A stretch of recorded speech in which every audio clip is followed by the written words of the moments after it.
பெண்களின் கோலாட்டத்தில் மேலதாளத்துடன் மாண்புமிகு அமைச்சர் அவர்களுக்கு பிரம்மாண்ட வரவேற்பு. கடலூர் மேற்கு மாவட்டம் தீட்டுக்குடி சட்டமன்ற தொகுதி மங்களூர் வடக்கு ஒன்றியம் அடரி ஊராட்சியில் கழக இளைஞரணி செயலாளர் மாண்புமிகு துணை முதலமைச்சர் உதயநிதி ஸ்டாலின் அவர்களின் பிறந்த நாளை கொண்டாடும் வகையில் கழக கடலூர் மேற்கு மாவட்ட செயலாளர் மாண்புமிகு தொழிலாளர் நலன்துறை அமைச்சர் சி.வே. கணேசன் அவர்கள் அடரி ஊராட்சிக்கு வருகை தந்தபொழுது அந்த கிராம மக்கள் வழிநெடுக மேலதாளத்துடன் பெண்கள் கோலாட்டம் ஆடியும் பூத்தூவியும் பிரம்மாண்ட வரவேற்பு அளித்தனர். அதன் பின்பு மாண்புமிகு அமைச்சர் அவர்கள் பொதுமக்களிடம் கனிவான முறையில் குறைகளை கேட்டறிந்து மனுக்களை பெற்றுக்கொண்டார். பின்னர் அடரி கிராமத்திற்கு செய்த சிறப்பு திட்டங்களை பற்றியும் எடுத்துரைத்து பேசினார்.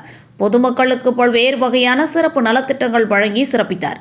இதில் துறை சார்ந்த அரசு அதிகாரிகள் மற்றும் கழக நிர்வாகிகள், பொதுமக்கள் என பலர் கலந்து கொண்டனர். விடுபட்டு போச்சு வரலன்னு சொன்னா அதுக்கும் முதலமைச்சர் சொல்லியிருக்காரு, விடுபட்டு இருந்தா உடனே கொடுங்க, உடனே கொடுத்துருக்குன்னு சொல்லிருக்காங்க. அது இருந்தா அந்த மனுவை கொடுத்தீங்கன்னா அதற்கும் ஏற்பாடு செய்யப்படும் என்று அன்போடு தெரிவித்துக் கொண்டு, என்னை இந்த அளவுக்கு உற்சாகமாக வரவேற்ற அன்பு தங்கைகள், சகோதரிகள், ஊர் பொதுமக்கள் அனைவருக்கும் நெஞ்சார்ந்த நன்றி. வணக்கம்.